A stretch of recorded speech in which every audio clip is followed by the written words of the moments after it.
I'm going to go ahead and start her up here. So, I'm expecting Hanzo somewhere on the top of this draft. Oh, yeah. Hanzo's broken, so... Yeah, Hanzo definitely, like, has got the wave clear and it's got the race. It just burns those Immortal down, especially if he goes W build and Redemption. Yeah. I mean, I actually am not sure if they would go W build here. They could. The level 4... the level 4 Storm Arrow talent still affects the Immortal. Oh, yeah. Totally true. But the W... I mean, you could go the 7 on 2, but I forget if it's the 4 talent. I don't play Hanzo that much. If that actually increases the percentage damage. No, there. the level 4 is, but the reason why it's so good is because at level 7 you can get a W talent that reduces the cooldown by auto attacking. So you have, so this comes up, it does a ridiculous amount of damage, but you get it so quickly, it just kills it really. It's really, basically, it's really good for bossing mercs, which is why he's so flexible, basically. Like, you can always take him. There's the auto attack build, which kind of, okay, there's a there he goes. He's out of here. And throwing is not going to have anything to do with Hanzo today, which means you can often expect a Genji ban coming out from Wasted Potential here. I mean, if you're not going to take Hanzo, Genji is a really good counter to Hanzo, which is why when I've been watching HGC and they ban Genji second, I get so mad because that's basically a free Hanzo pick. So Greymane ban there, that's for the race. Yeah, Greymane, very versatile hero in any situation, but especially on this map where he can burn down the Immortal very quickly. And we're going to look for the first pick here from throwing. You could see something like, I've seen teams pick Avala, but you could also see ETC, Lucio, Genji, very meta picks right now, or they can go directly for the pick for the map. I don't like Vala that much right now. I think she's really squishy. Yeah, but she's very weak, although I do see a lot of teams grab her in NGS for sure. Yeah, they do. I don't judge, but I personally think she's a really bad pick. She's just way too easy. You have Genjis flying around everywhere, and She's very good with Tassadar, but right now Hanzo Tassadar is completely busted as being shown in HGC. But Hanzo's not in the mix. You know, Vala Tassadar couldn't be bad, but there she is. Yeah, I mean, I personally don't like her, especially this high priority. Yeah. I would focus. Personally, I guess the Hanzo, the Greymane are kind of out. Genji's there.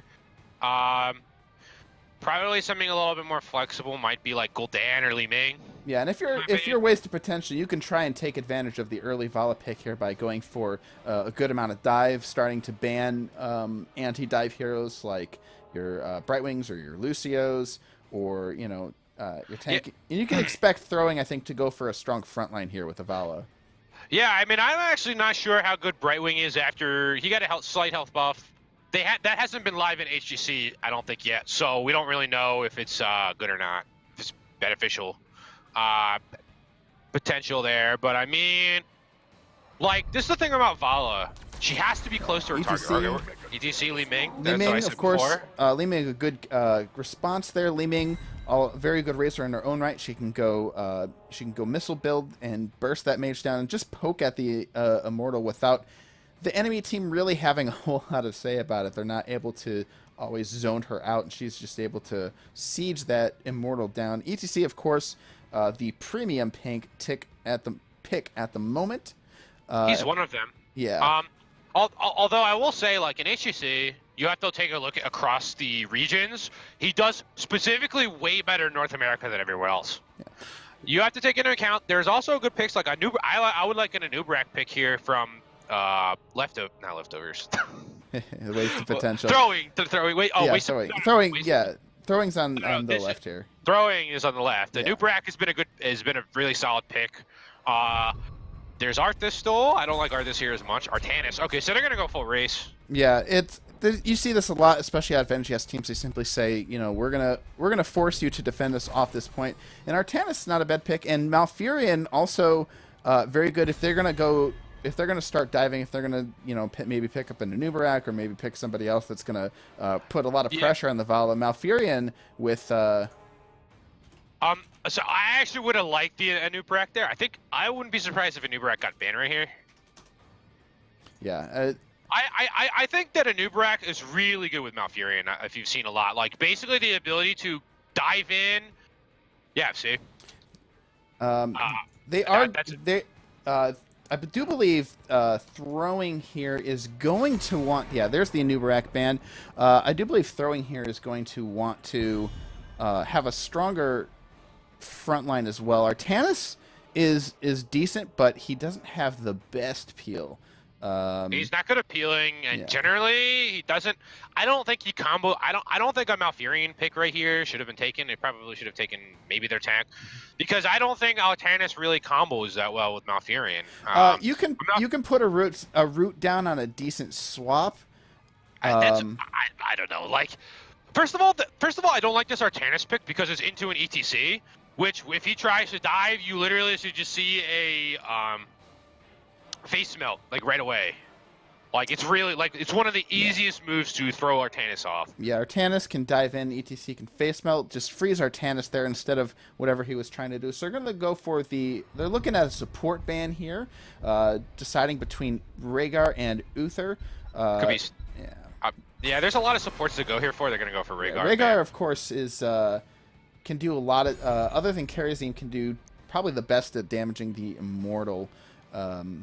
Other than him, so I mean, his lightning shield has been nerfed, but it's still not nothing, and he's able to get a good amount of damage on there. He has from what I've seen, most people take the wolf run, which gives him a lot more mobility.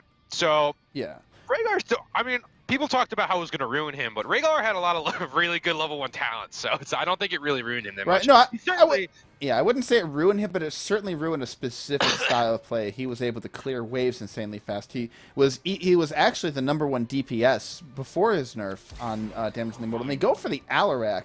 Maybe looking to push people into some noob circles or just win the solo lane outright. Although your Alarak does want to be in the 4-man. Yeah, I mean, Alarak can probably beat Artanis in a lane. You'd have to hit a lot of combos, but if you hit combos, you basically win. Yeah, that's a lane matchup that you don't see very often, is Artanis versus Alarak. I do think that Wasted Potential has now decided that they can't outrace them, so they're going to play defense. Yeah. I wouldn't be surprised if like a Dehaka pick came out of them, maybe? Someone who's really good at macroing, so they just with Alarak, you can actually defend against 5 people with 4 people. Yeah, so we're going to see what they come out with here. Certainly, something like a Dehaka is not the worst idea. From Wasted Potential, it definitely could give them a lot of... They are in desperate need of wave clear for certain on the side of Wasted Potential. It would follow up really nicely with kind of... They have a lot of CC already and a lot of displacement. Yeah. The issue would be if throwing does come out with some heroes that punish a lot of melee, and the Kael'thas especially is going to punish a lot of melee, especially with Burning Flesh at 7. All right, this is the problem that you run into. If the Dehaka's picked here, you have a really easy flank, and you have, I would say, almost 0 peel from the side of wasted throwing. I mean, Joanna is good for disruption and like on a kind of an aggressive tank of lining people up, but I am very curious about the Johanna pick that really lowers the amount of engage that throwing has. Does? The only engage they have right now, they've got Kael'thas stun. They really got to be hoping for the God swap, but the God swap into an Alarak is an insanely scary prospect. There's 2 points that I would say. One is there's probably maybe a comfort pick on someone's team that they like Joanna. 2, the other pick is you could Joanna root into a lot of damage. So you get the condemn, you land a root on them. Oh, I see. Okay, Genji leads me to believe. I don't. Yeah, Waste Potential really suffering from a lack of wave clear right now. They're vastly out cleared by Kael'thas and Johanna and the Valor as well. This is one of the levels you can probably get away with it. I mean, it's not like I don't think throwing. It would be a problem if throwing had a global, like if they had Daka themselves. Right. So yeah, throwing, especially if Kael'thas does not go Mana Addict, if he's tempted to go Convection here, Genji can definitely get on the back line, punish the Kael'thas, punish the Vala, but the really only issue is that wasted potential is almost all punish. All throwing really has to do is survive. Genji comes in. If Malfurion has this Twilight Dream, that could very easily be a dead Genji in between the Artanis, the Vala. Excuse me, the Kael'thas. You run into the problem where you don't have like really hard lockdown against him. I mean, you would have to get You also have to remember, keep in mind what Uther is gonna go. Yeah. Alt-wise, I would think it'd be Divine. Is pretty combos really well with Genji. Divine Dragon Blade, definitely a problem. Genji gets his Dragon Blade out, and there's not really anything that they can do to stop him. Well, literally nothing they can do to stop him once the Divine Dragon is out. See, I would have really liked the Haka instead of our Alarak right here. Yeah. They would have a lot of single target blow up, double reset. I mean, you have to keep in mind, their goal is to kill someone. Like, literally one person, and the fight just changes drastically. So you get the Haka, and you get the flank, you get the added macro, and you get the ability to flank and tongue, like, literally one person. You have a lot of follow-up stuns. You could go into stage dive. Yeah. From Genji, looking at this, we've got a lot of interruptions for Mosh Pit. It's going to be very dangerous for ETC to go stage dive. You have Uther, so that problem is basically mitigated. Right, you can simply cleanse out the stage dive. You can cleanse / mosh. And I mean, you have a lot of... I mean, you get a good mosh, and Genji goes up with Dragon Blade. I mean, those people are basically dead. Right, so... we're going to start up the game here, and on the side of heaven, we've got throwing, and we've got Lax Pro Scorer on the Kael'thas, Habchab on the Vala, Victory on the Johanna, and Repsychic on the Malfurion, and the Smalls is going to be playing the Artanis here. And for wasted potential, we have Boone on Genji, Nathan on Li Ming, Hope on Alarak, Zaleb 687 on ETC, and Geo on Uther. Okay. Now, I actually find this interesting. They're putting Genji in the top lane. And let me say that characters with low mobility have a really hard time leaning against Genji. Yeah, this is I think is a kind of a waste of Genji. What Genji wants to do is he wants to be roaming, he wants to create imbalances, he wants to be able to sneak up and enable ganks on his team, but I'm not really seeing, other than Alarak, I'm not seeing a soul laner on the side of wasted potential here. It's a 2-lane map. It's going to be a little bit harder to do anyways if the teams are really paying attention. But, yeah. He's going to be able to whittle away this Alarak over time. He's going to lose a little structure damage at first, but... Yeah, oh, big orb goes down to the Kael'thas. He almost gets trapped, but the root goes down onto the ETC, and KT is going to escape. And speaking of KT being in trouble, he does, in fact, get tempted to go into the convection here. We're going to see if he completes that. I always love casting convection games. It pleases me when they don't make it. We're going to look at the rest of the town. Shando's Clarity coming up from Malfurion. No real surprises. A bunch of racing talents on the side. Amateur Opponent and Monster Hunter from Vala. We've got Power Hungry from Li Ming. Prog Rock. Hammer the Lightbringer, so big damage build coming out for Uther. And Alarak going Ruthless Lamentum. I've definitely seen this a lot on a lot of Alarak. So. Hammer of the Lightbringer is basically saying you just want Uther for a click point and click stun. Yeah. So he's going to do big Flame Strike goes on the ETC, and that's another convection stack there for Kael'thas. Not a whole lot happening. Big pull, though, onto the Vala.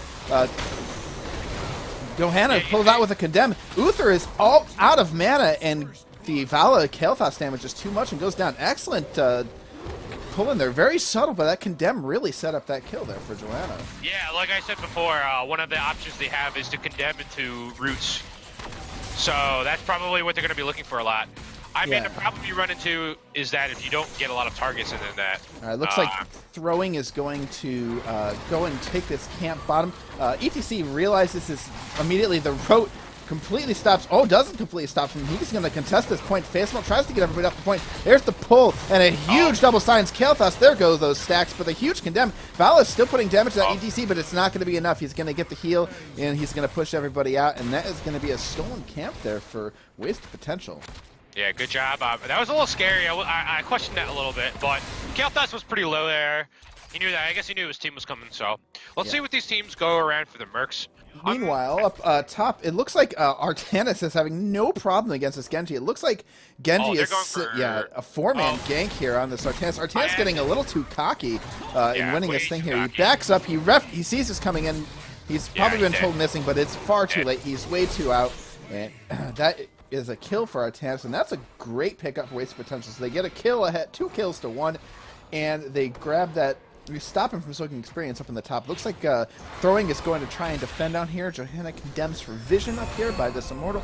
And we're just going to sit back and wait as Waste Potential is able to poke in with the Lehman. Genji goes in really hard on the backline. He's getting stunned out.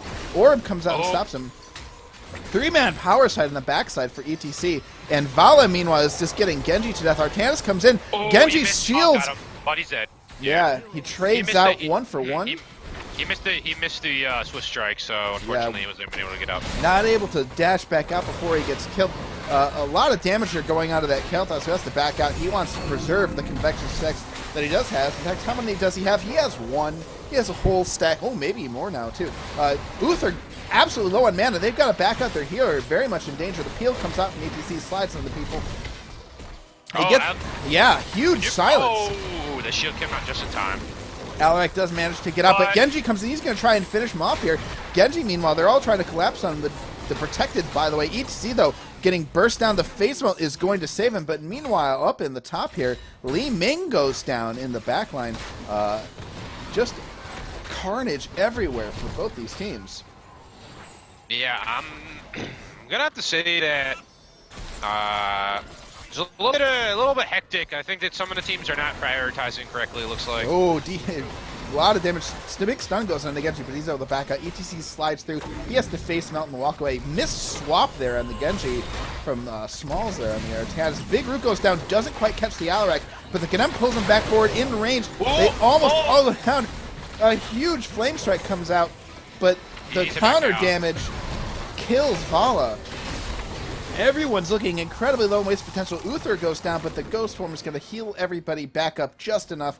They trade out 1 for 1, and meanwhile, almost no damage has gone on to the Immortal here for Throwing. Waste Potential almost to halftime. Yeah, and they, in fact, Li Ming comes out and pokes out this Immortal and forces halftime. They're probably going to win this Immortal, but Waste Potential has fallen a little bit behind in experience. Yeah, it probably shouldn't matter too much. Yeah, 4 kills to 4.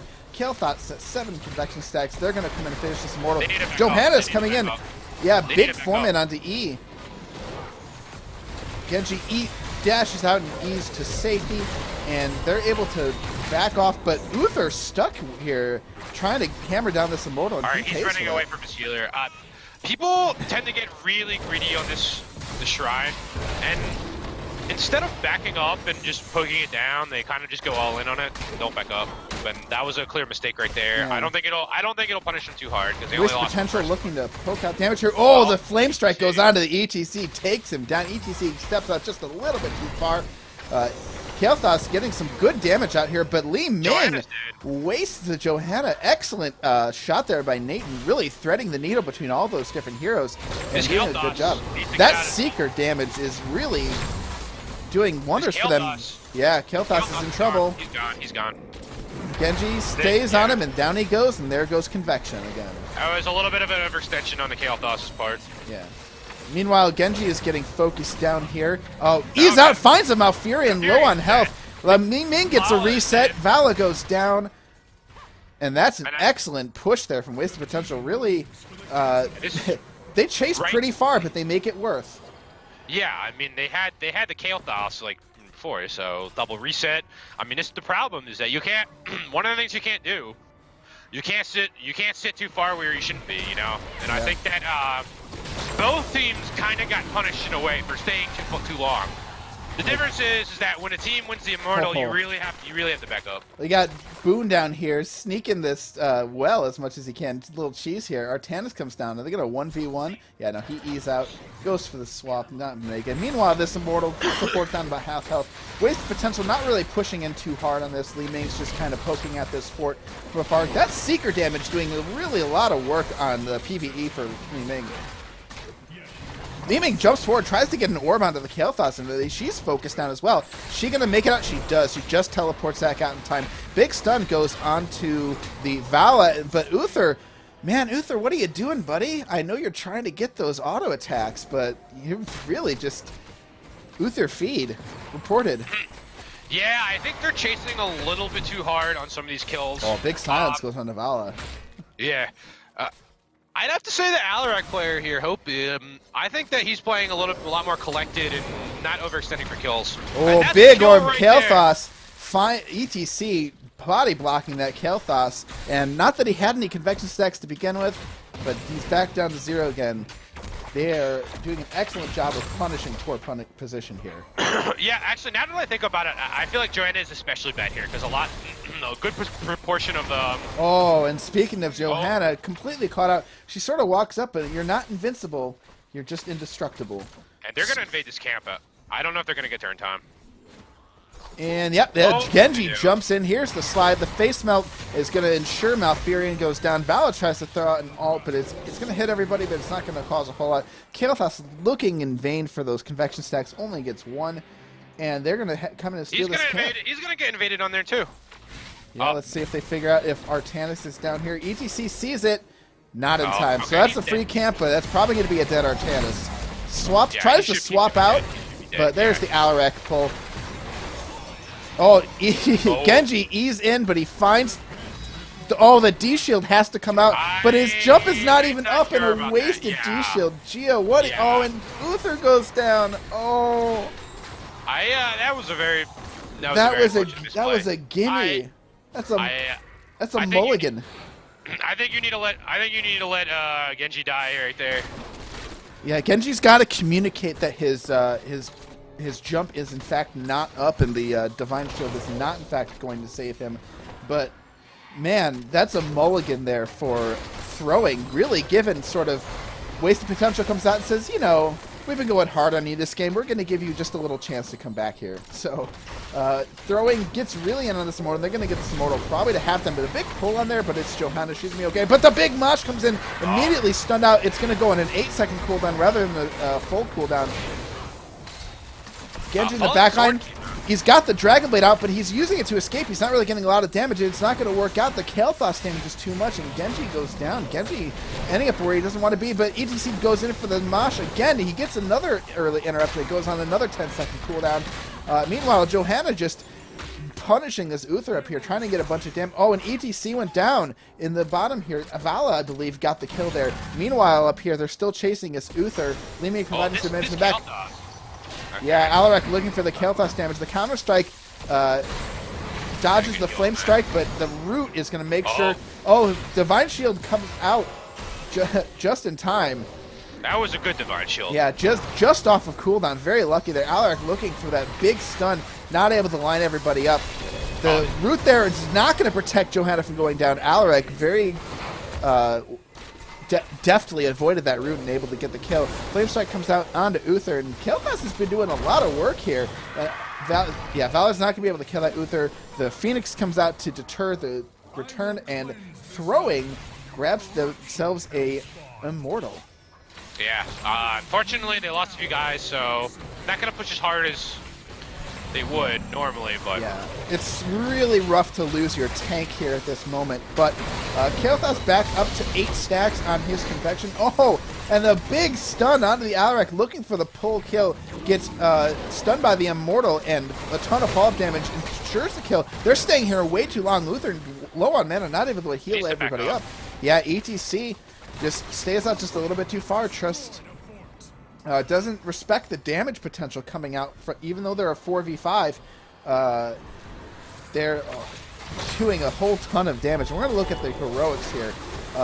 Not a whole lot of surprises, although it's like Tranquility from Malfurion coming out. So really looking to be a sustained comp rather than punishing any kind of dive with Twilight Dream.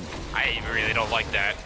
Yeah, it's a very awkward, not awkward, but it's a very unconventional pick. Although I have seen Tranquility in HGC before, so. I just think here, especially with Wasted Potential really wants to do, punishing everyone from going in. They've been overextending a lot too. Oh, ETC slides in, but there's the root. But the big orb onto the Artanis nails him. Li Ming Wave of Force confirms the kill, and that was an excellent job there by that Li Ming, timing that orb just in time so that Alarak would hit it as soon as he dashed back. That blade dash can save your life, but it can also end it. Yeah. Also, let's take a note of a few things. What I was saying about Joanna before is the large amount of ability damage that Wasted Potential has kind of puts way too much pressure on Joanna. The other thing here is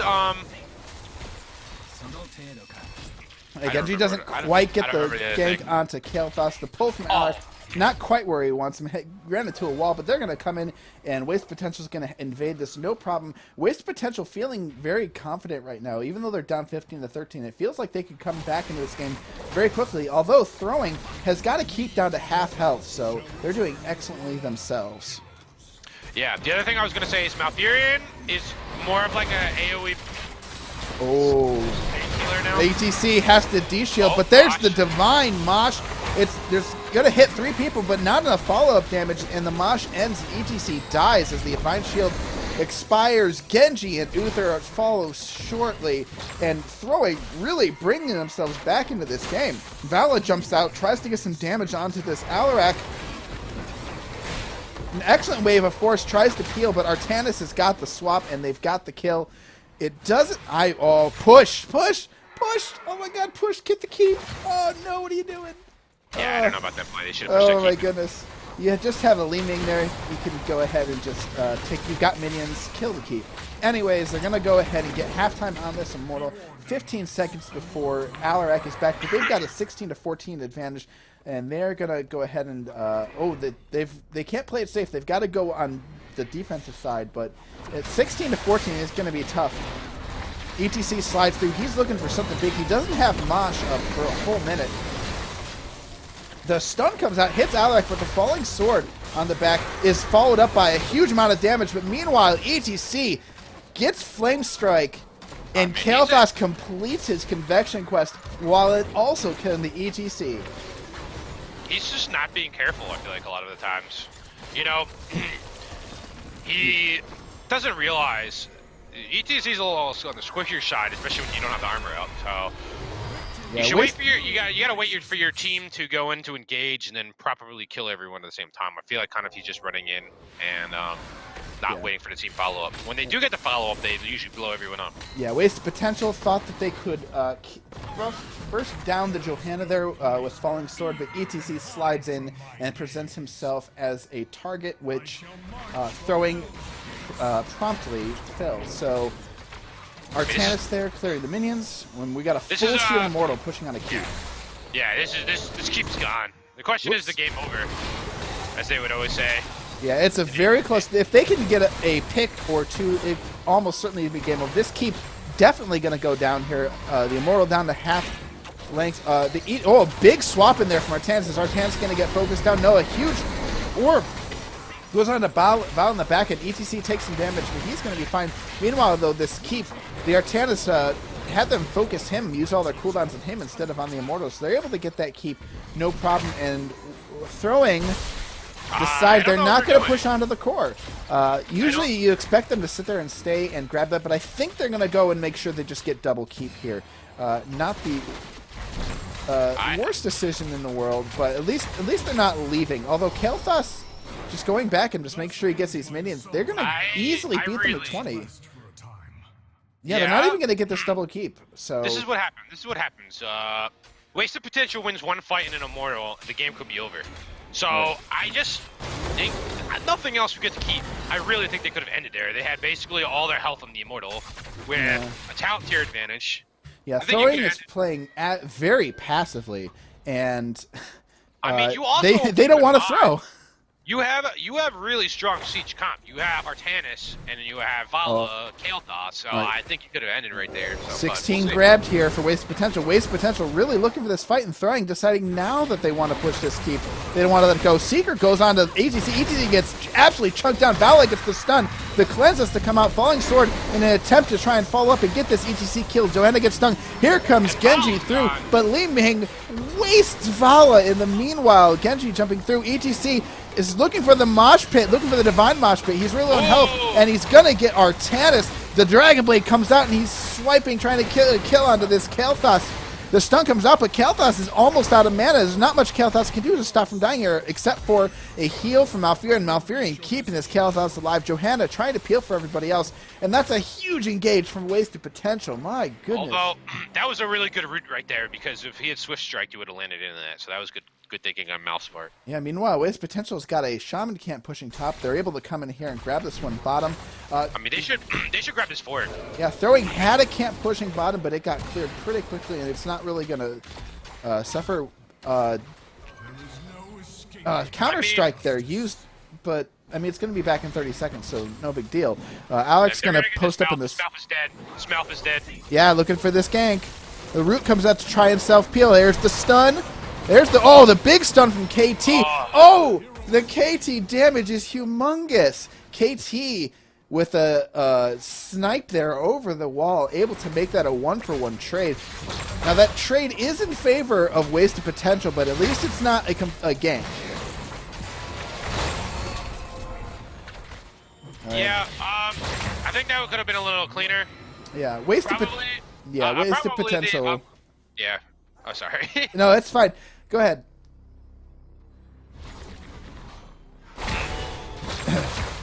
All right, so I'm surprised they're not going to defend right now. They're about to hit 20. Yeah, it is a fair fight. They are out their healer though, which gives a small advantage, I think, to Wasted Potential to see. But they are finally engaging. Here comes the pull, the swap onto Genji. The follow-up by Johanna. They're going to try and Falling Sword, but Genji just far too mobile for it to matter. And Li Ming is going to burst down this Immortal, jump over the wall, escape. They're going to have an Immortal, but the good news here for Throwing, although they've got a full shield Immortal, but the good news is that they've got level 20, and Wasted Potential does not. Yeah, I mean, if you're Wasted Potential, you must. Honestly, might want to second off lane. All right, so Malfurion going for Life Bloom here. It's an interesting build he's got going here. Shandow's Clarity, Deep Roots, Nature's Cure, Twilight, Revitalize, Nature's Balance, Life Bloom, just really looking for bonus heals.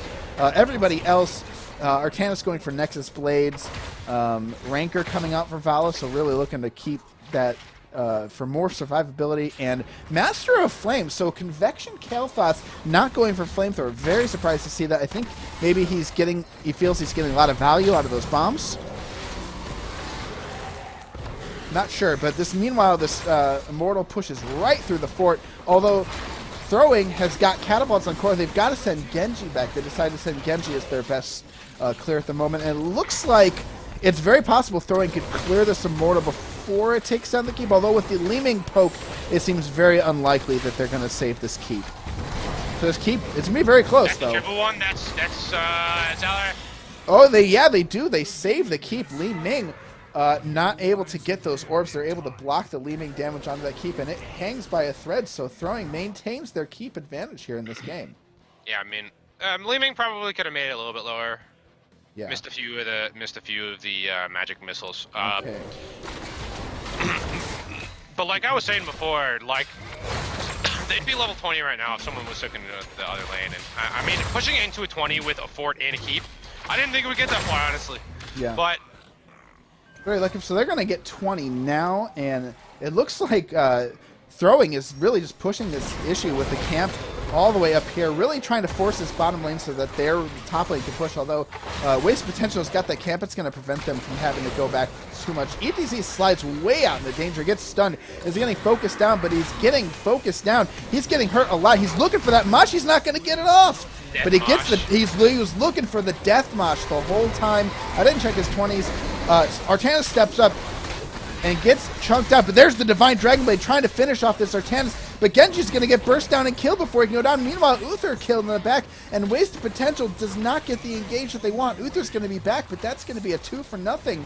Artanis has to back, and they're going to finally finish off this keep, and I believe, yeah, they're going to try and go for core. They're all looking really healthy. You still have, you don't have any ults left, but you've got a lot of damage, especially with Arthas, Artanis rather.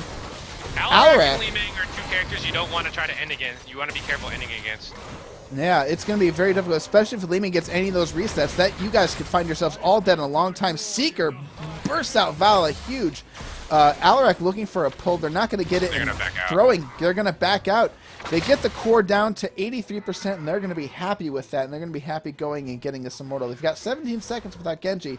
They're going to at least be able to get it to halftime, but in the meantime, you've got Wasted Potential, got a Shaman camp on this keep over here. It's actually taking tower damage, so it's actually going to go down a lot sooner than you'd normally think. Why did you step up that far, Shaman? Shaman reported, but that...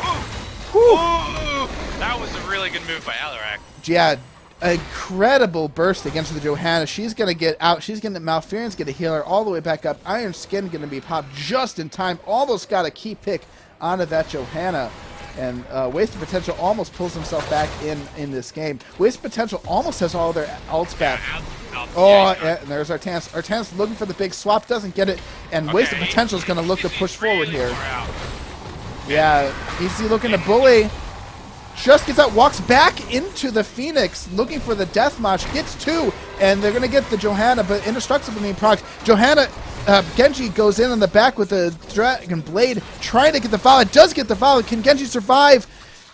It's Genji versus Kael'thas. Kael'thas win, no, minions win. They proc the camp, and the camp pokes Genji and knocks him over. The Kael'thas survives, and it is a 2-for-2.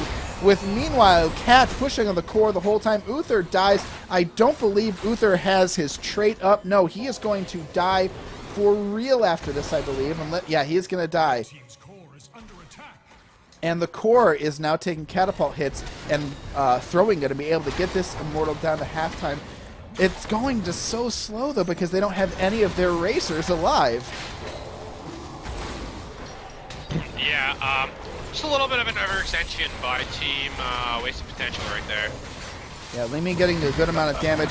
Artanis looking for the quick counter strike there. Going to get some damage on the Johanna. It's not going to matter. Here's halftime, and it's going to be 25 seconds before Wasted Potential has got their healer back up. And they're just going to go ahead and back and clear out these catapults.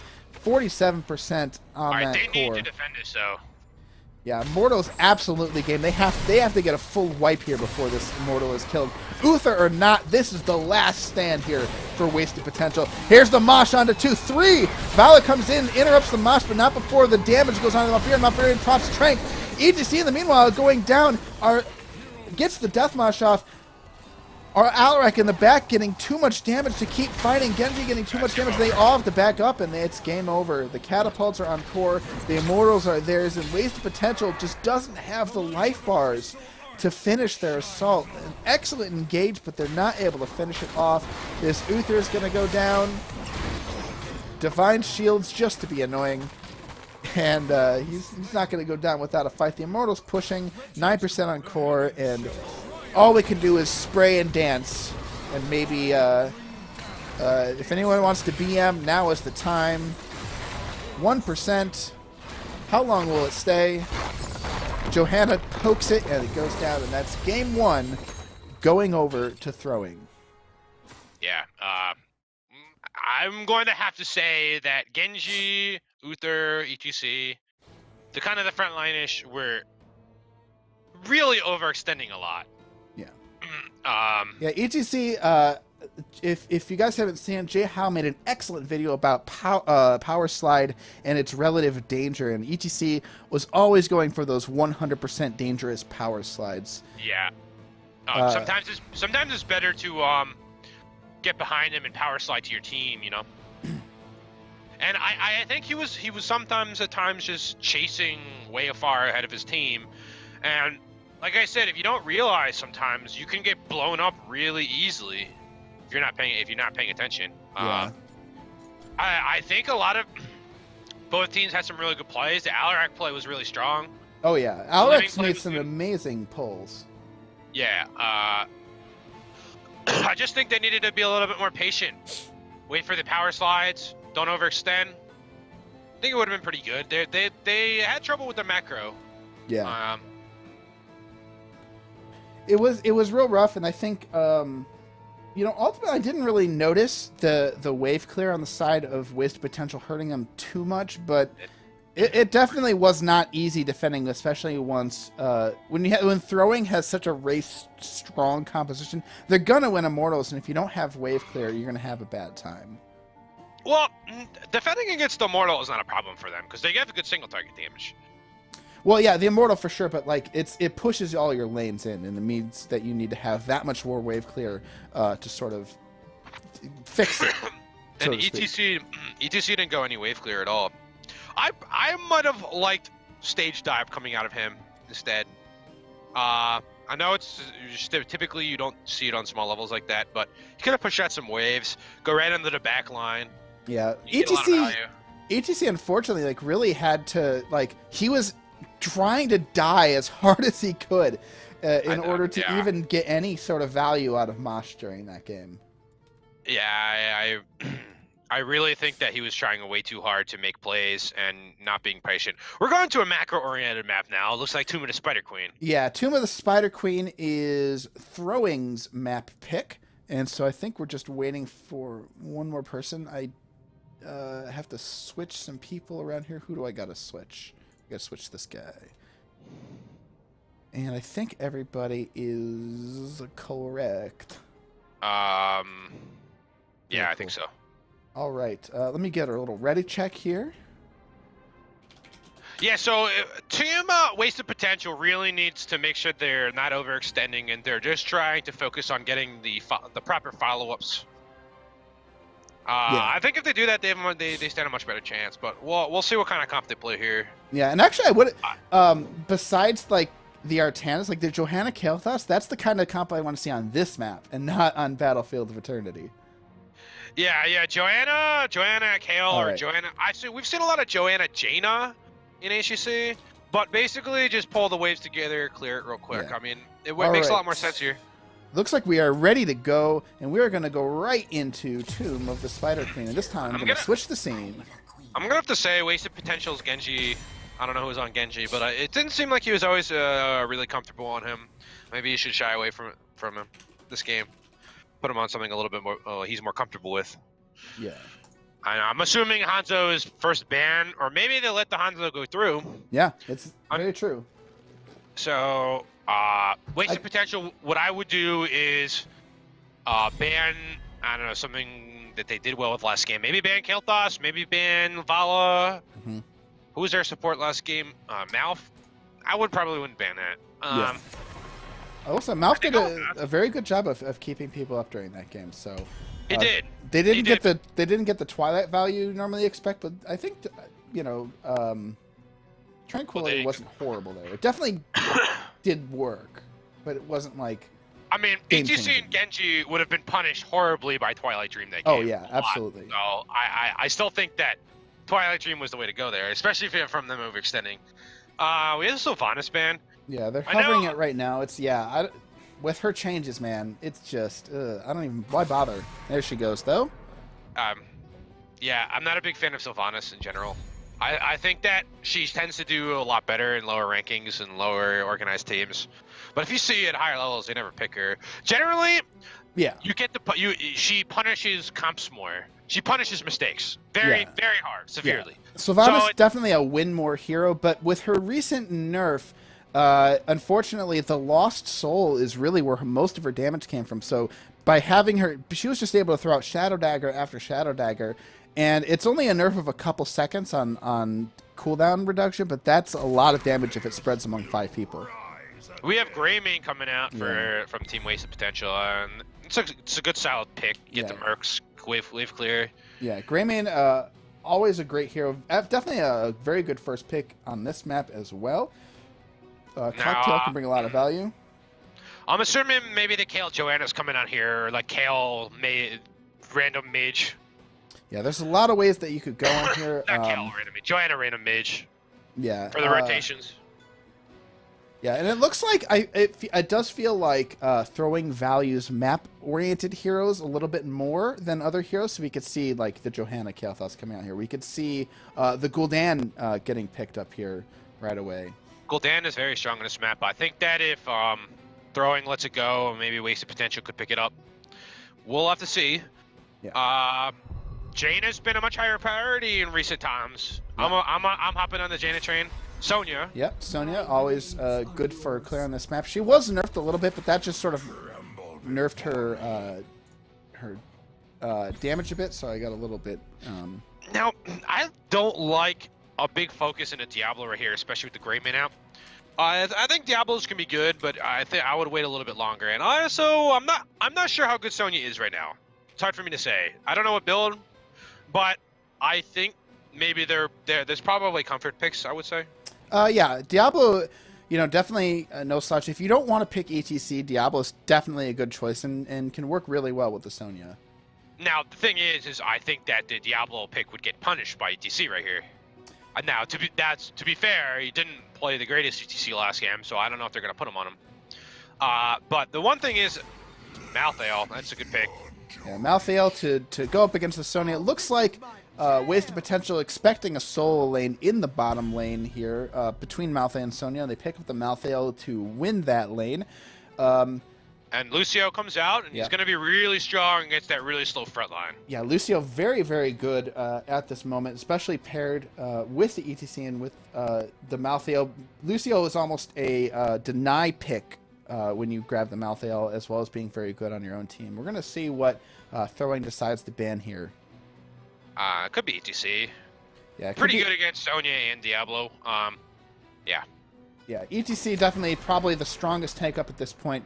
Muradin could be very, very good against Sonya here, too. So I expect Muradin to be a high priority on Wasted Potential's list of potential tanks. Also, a Nubarak. They ban out the Alex Straza here. Interesting. I don't know. I mean, maybe. Alex Straza has seen a lot more play, especially in upper level. Generally on Infernal Shrines, because she's really good at team fighting. Yep. Like, really good. Yeah. She's very soon. There's the Gul'dan, as we posited earlier. And I bet I had thought we would get a Jaina here in conjunction with the Diablo. Could be. Gul'dan's the one that comes out. But not with the Gul'dan, I think. I would really like to see a Nubarak here. Yeah, the Nubarak definitely seems Nubarak or Muradin here coming out from Wasted Potential would be very good. Yeah. Gul'dan Stukov, I really like those two in combinations, especially against someone like a Lucio Malthael. So Lucio being taken that sound barrier, very good against that Tormented Soldier, can really wreck a team, especially a team like Diablo Sonya. But Gul'dan and Stukov both have unique disengages. So the Flailing Swipe and the Horrify, Malthael tries to come in, he gets horrified immediately. Good night. Yeah, it really depends on whether you can get behind the Stukov. It does have, it's not quite Mighty Gust where it just like comes out instantly and right. False Stance a high mobility character. So you do have to like kind of anticipate it a little bit more than Mighty Gust. But yeah, if they're able to disengage properly, it should help a lot. Gul'dan is always a very good pick on this level for the wave clear. Wasted Potential goes with the Johanna Junkrat. Okay, I actually really like the Junkrat pit. Junkrat is very good against Gul'dan. Just the ability to kind of whittle away his health makes it really annoying to play him. And also the displacement here with two slow front lines. Yeah. I'm not sure about the Johanna with their team. Yeah. Not a whole lot of escape. Sonya has only got Leap and Spear at 13, and Gul'dan Stukov really don't have any sort of form of escape. So if you displace either of those, they're going to be going down. Johanna, not quite the engaged tank that I expected from them. Yeah. But, they does give him somewhat of an edge. Maybe not an edge, but like gets them back into the wave killer game, along with Junkrat. And really, both teams looking for the clear and the Tracer. What? I am not a fan. Yeah, maybe they got they have to have a Tracer God on their team. That's got to be it. We have seen Mouth Tracer a lot. I guess Stukov could work too. It's like the idea is to have someone healing you that can heal you while you're in combat. Yeah. And also generally, Tracers now, instead of playing like super YOLO with Tassadar, they tend to like go after squishy targets. I'm assuming the Tracer is meant to kill Junkrat basically right here. Yeah. Otherwise, or Lucio, I don't think it's that good in the Lucio because it's just of his movement speed.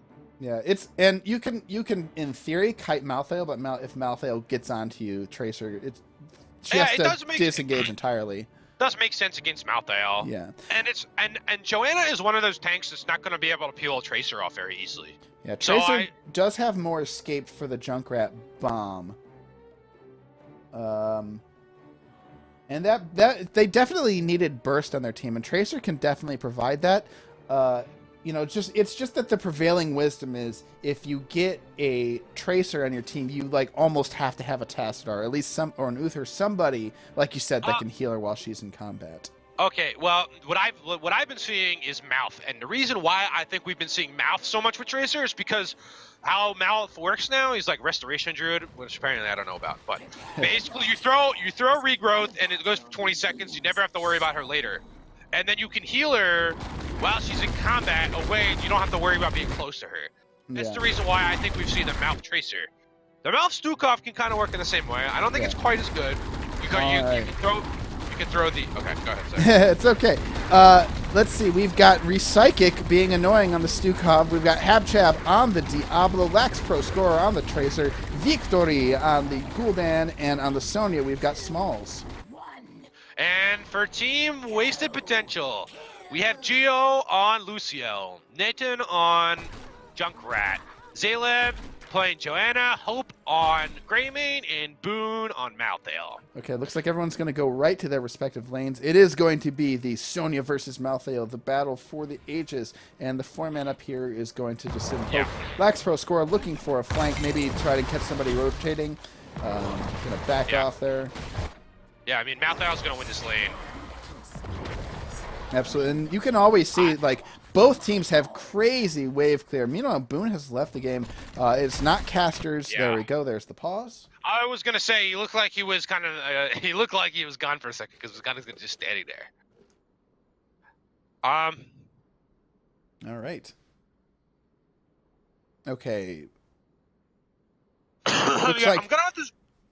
Oh, sorry. Go ahead. I was like, looks like Boone is good. The other team says they're okay.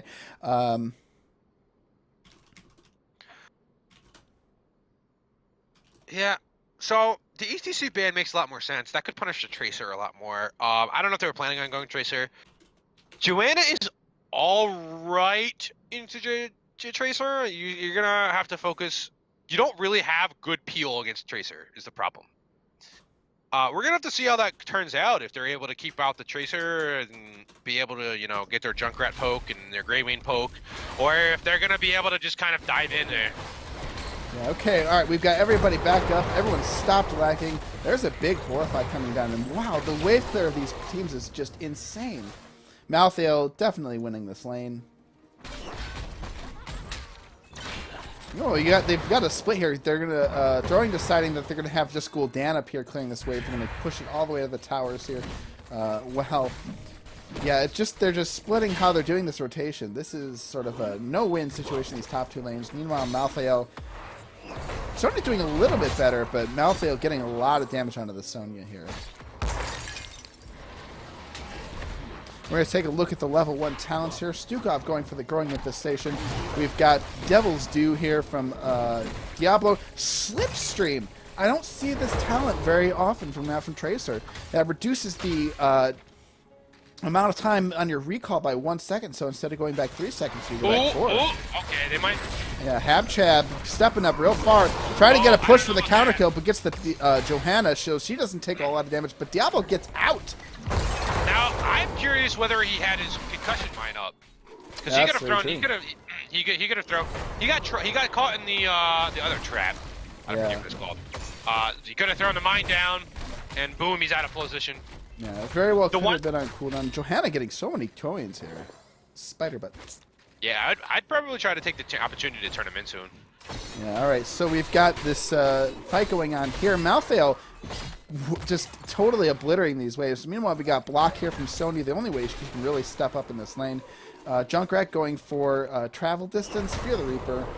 No real surprises here at level 1. Meanwhile, up top, we've got Johanna just clearing us. And looks like we're going to have a gank down here onto this Malthael. The Tracer Bomb comes out. They're not able to get there in time to follow up. Tracer trying to take advantage. They thought they can get the damage on the Malthael. Malthael decides not to back. He's going to go ahead and clear this for the XP and then probably back after this. No, yeah, he's going to back right there. Yeah, they committed a lot to there, and unfortunately it works. Wasted Potential was able to go get the mercs and clear a lot of the waves. Get a little bit pressure on the top towers. Not too much, but it's something. Yeah, Wasted Potential has got a half a level lead already. Yeah, and Tomb's a level where you want to, like, every little structure damage counts.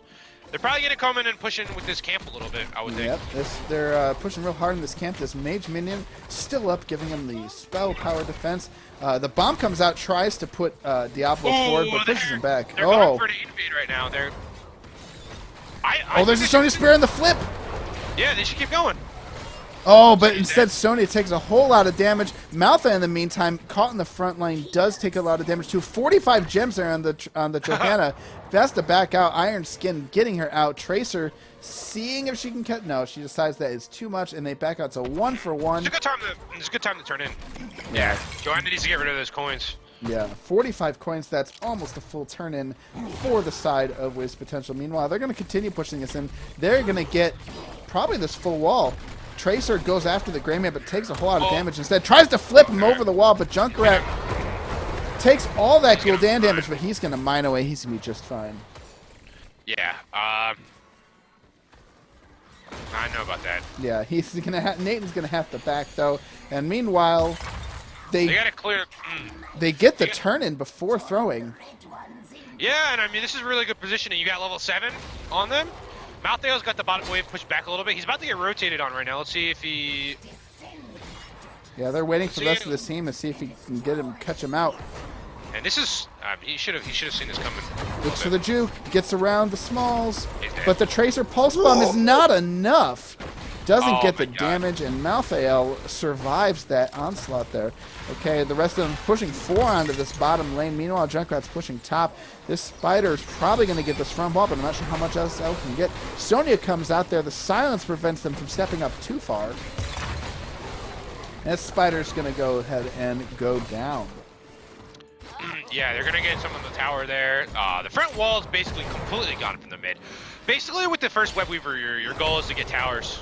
And here's where you see that camp having a huge impact. If that camp hadn't gotten pushed in here, this Spider wouldn't have been able to get all this damage on this fort. But this Spider is pushing on this fort hard. Meanwhile, Junkrat trying to get poke this wall down. Gul'dan's not able to keep him off. Junkrat's going to back off a little bit. This mid fort is gone. Yeah, not able to get enough damage onto the Spider. Oh, they barely saved it. Junkrat's going to be able to kill that later.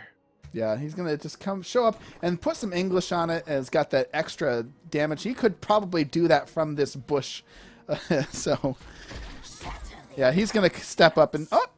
No, he's going to make... The minions are going to kill it. So. These ganks on Malthael have not been executed very, very well, and it's been hurting him in the macro game a little bit. Yeah, Boone doing a really good job of making the jukes necessarily when he does, in fact, get caught up. But they're going to step down here, and throwing is going to grab this bottom camp. Now, they probably need to get to turn in soon. If I were the Junkrat, I would just stall turn-ins. Yeah, meanwhile, though, pushing top here, they've got the minions on this fort. That wall is gone. They need to back up.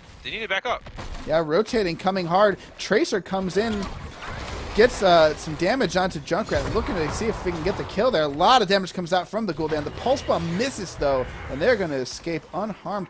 Throwing gank after gank, just not able to land any of them. And 10 comes out for Wasted Potential. Wasted Potential is just leading them all around this map. I wouldn't mind a boss now, actually, with the level 10.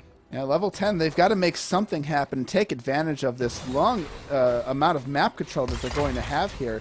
Looks like they decide to push up here. Are they going to go? Right for they boss. are. They're going to go for boss. And as they see, yeah, the turn-in's going to happen, and they're going to realize that they're there. So it's going to be boss going in on the turn-in here. They're going to actually, with between Greymane and Malthael and Junkrat, they've got a lot of boss clear. they can't contest this boss. They go in, they're gonna get their ass. Oh, they're not even gonna be able to get inside the area before that boss is captured. This is really bad. And here's the 10. The 10, the Diablo stuns Malthael against a wall, but here comes the Junkrat tire. It's going to hit everybody, and Gul'dan goes down, Diablo goes down, and what a wombo there. Malthael keeping everybody in the same place. The Junkrat tire coming in, hitting at least 4 people, if not 5, and this boss is going to be pushing on this fort. Meanwhile, though, for throwing, this is probably more or less a wasted turn. The spiders not going to get a whole lot of value, but it's at least going to stop a little bit of push and have their lanes pushed out. The problem is Team Wasted Potential got a fort from this. Yeah. Because they decided to fight without heroics on that boss. Like yeah. And generally, it's a bit of a desperation move for sure. Yeah, it was. The etiquette is to let them have the boss. Yeah, and Wasted Potential actually even better in that situation because they get the spiders. Throwing pushes out the bottom 2 lanes without anybody there. That's a lot of soak that they desperately need right now to catch up. But it's 10 versus 12, and this is where they want to start. The APOC comes out, catches 3, and Johanna caught out in no man's land. She has to get out. She's going to get pulse bomb. That pulse bomb is going to catch Lucio. Lucio almost goes down. There's a flip and turn on to Malthael. Malthael teleports back, but the corruption damage might not going to quite out-heal Lucio. Lucio out-heals the Gul'dan corruption damage. Lucio's going to be fine, but that was a much-needed kill there coming out for throwing. Yeah.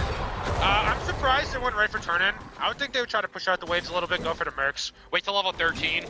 That's really what... I think that's the right move right there. Wasted Potential, though, has most of their gems still. They definitely still have a turn-in. But throwing really pushing on there. Junkrat goes over the wall. Malthael ults and tries to turn this around. Here comes the Sound Barrier. They go back in. The flailing swipe comes out after the Sound Barrier. Malthael's stuck on the other side, but he's getting damage done while he's over here. And there goes the Diablo, and here comes the Rip Tire. Takes out 2, and the Diablo goes down, Sonya goes down, and this is going to be a full team wipe. Yeah, they're going to grab these mercs right here. I would assume they would probably grab the bot mercs too. Yeah, get that turn in. Yeah, grab mercs, man. Maybe even push here. Maybe even keep wall. Maybe get this bottom fort, and then get the camp. But it looks like Hope's going to back off. Hope's really low, going to clear this whole thing out. Diablo's back already. They grab these mercs, and I'm not sure what they're going to do. They've got 13 to 11. They can pretty much dictate the pace of things at this point. So they may come out here for a turn, and Malthael's going to start this camp before they do. And they're going to go ahead and get all the camps here, it looks like, before they get that turn in. It's a long way to 13. Yeah, they want to. Yeah, they're not in any rush. They're trying to push the waves back a little bit so that the turning gets a little bit more value, and I don't blame them. Yeah, and there's the turn in. The camps are almost picked off here, and this is going to be a heavy load for throwing to handle. Yeah, and if you watch that last fight, the Stukov flailing swipe kind of got Malthael behind their back line into their, Yeah, they weren't able to turn around and focus on that Malthael. He ulted and was able to just use his ult to stay alive instead of getting focused down there. So excellent job there by that Malthael, and it's a little bit rough not being able to turn around quickly enough and getting that damage onto him. Yeah. Right now, it's been whose Wombo's better, and I'd have to say... Yeah, really... Potential Wombo's better right now a little bit. Yeah, and Wasted Potential, though, out-macroed and out-ganked throwing at the beginning of this game and giving them an 8-10 lead, and really they've been able to snowball that into where we are now. We've got Giants and the Spider pushing here bottom, and mid we've got the Night Camp and the Spiders pushing on to the mid fort. So I think it's going to be at least 2 keep walls gone, and if not, damage onto the top keep here. So this Spider is still going.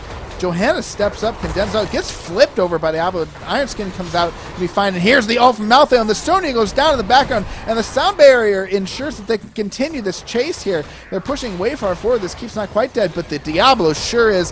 Zayla taking a whole bunch of damage, but not before Malthael, Sonya, and Greymane can poke out that Gul'dan, but the Gul'dan's going to get a whole bunch of damage on Johanna, and she's going to go down. It's a 3-for-1, and they've got this keep. They've got 2 keeps, the Night Camp and the Spiders.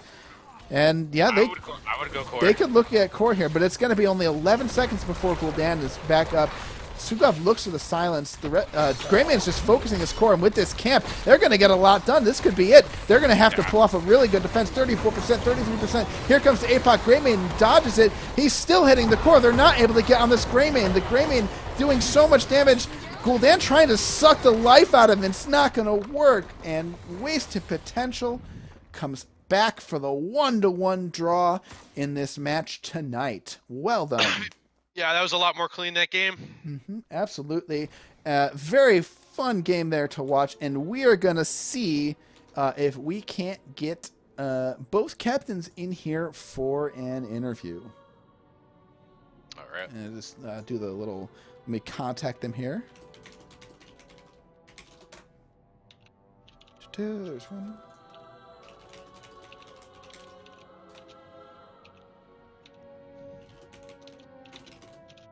Okay, we're going to move to lobby 2. Okay. Lobby 2. Oh. Wait. Oh.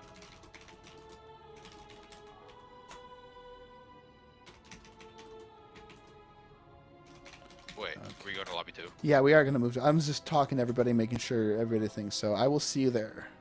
Okay. Okay, here we are in lobby 2. I'm sure that this means a lot different to the viewers. Okay, hey, Nathan, how are you doing? Excellent win there at the end. How are you feeling after that match? Good. A little frustrated that we lost the first game, but people were playing tilted. I'm very sorry to hear that. That's no fun. NGS is supposed to be a good fun time, so it's not always the best when someone tilts. But you guys came back and you pulled it through on Tomb of the Spider Queen. Yeah, that's not our map either. I was not prepared to go for a tomb game.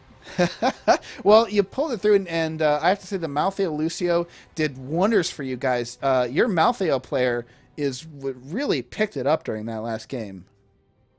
Yeah, Boone did a really good job in the last game. They ganked him repeatedly, and they could not get him to save their life. Yeah, he was able to make those jukes happen. Now, what was your guys' feeling about that last Tracer pick? It was kind of a surprise there. We thought it was a little aggressive. Okay. We already had Greymane, so we already had a really good answer to Tracer, so I don't really understand the Tracer pick, to be honest. Yeah. When it came up, I was like, well, I'm probably going to have to play a little further back, but other than that, it's fine. Mm-hmm. And I just have a question on your Battlefield of Eternity game. Now, I know you said like there was issues with tilt and whatnot, but were you guys worried about a lack of wave clear? Because that was the question that we had on your guys' draft. We knew that we would have a lack of wave clear. That was going to be a part of our draft, but we know in Battlefield, laning isn't that big of a deal. Okay. So that's one of the reasons why we like Battlefield, is because we can play a lot of heroes that we normally enjoy playing. There's much of a stress on the actual wave clear aspect. When you're thinking about laning, laning's very short in Battlefield. It's all about the objective. It's all about team fighting. Cool. Awesome. Random test, do you have any questions? You guys like I see the Junkrat. You guys like playing the Junkrat a lot? I think that's the first time we pulled out Junkrat this season. Oh, really? Well done. Well done. You're doing better than me. We haven't played Junkrat once. Well, I'm assuming it was a counterpick to Gul'dan a little bit.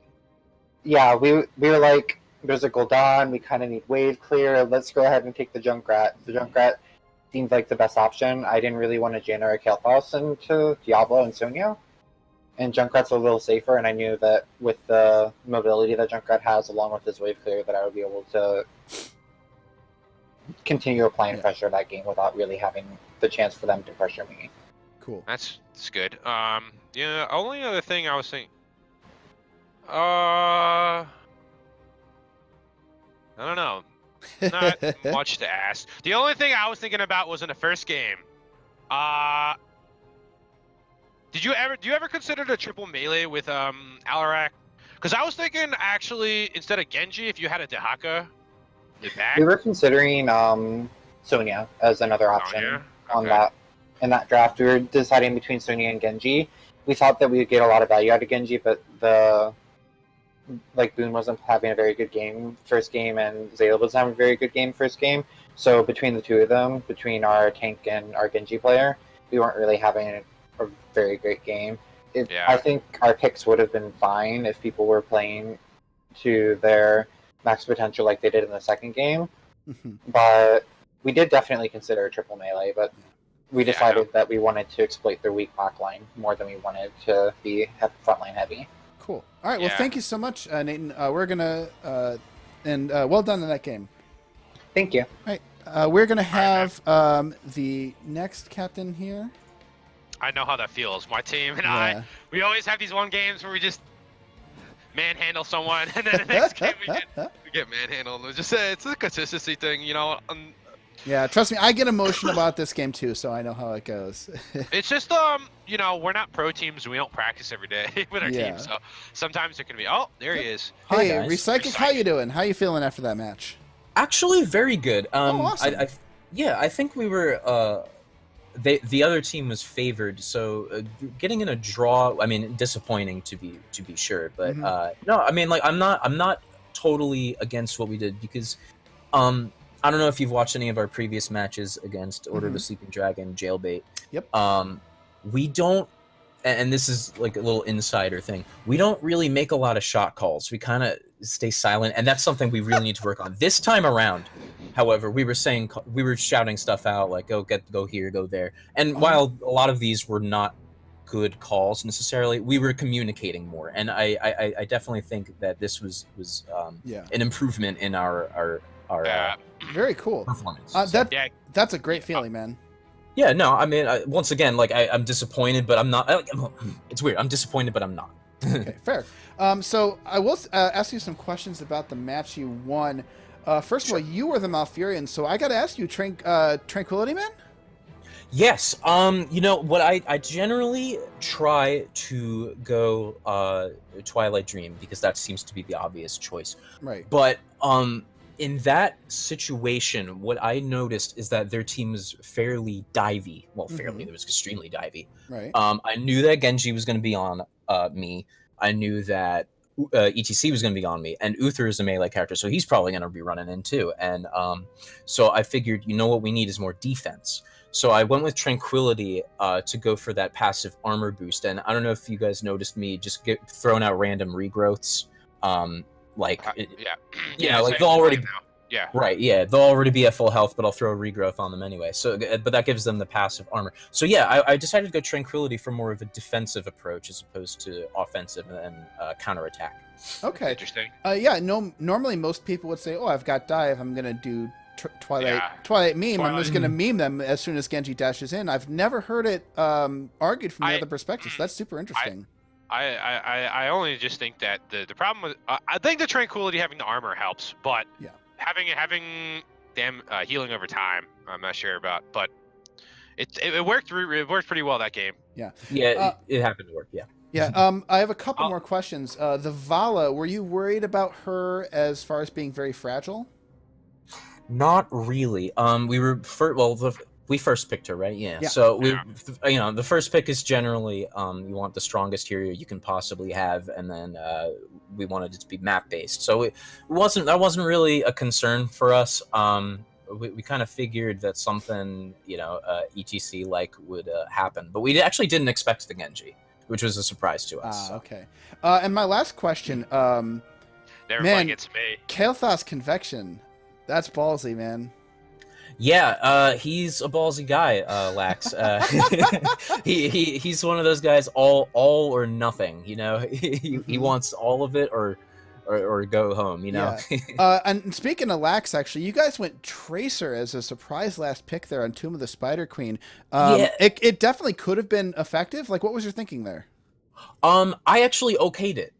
He said, "Can I do it?" And everyone's like, "Maybe Ming," and I was like, "No, I want Tracer." We enjoy doing non-meta comps. It's just something we like to do. Yeah. Hey, dude, vanilla comps are so boring. I like some spice. Yeah. So next time I better see Murky. Oh, dude, be prepared for some TLV. Like, don't rule them out either. No, but yeah, I okayed the Tracer. It was probably not the best choice. I know exactly where we went wrong in game 2. We should not have gone to the boss. Absolutely not. Yeah. That was no. It was a stupid call. 100%. You guys can bash me if you want. I don't care. That was a horrible call. If you watch the replay, that's about as harsh as I ever get on any team. So. Okay, no, that's fine, dude. That's fine. Because I'm gonna watch it back, see where we went wrong. You know. Yeah. Because we were down 8-10. I don't know what I was thinking. I was like, let's go to boss. They're there. Yeah. Okay. All right. Well, thank you so much for Psychic. We are out of time. Yeah, no problem. I've got to restart the stream, and thank you so much. Well done.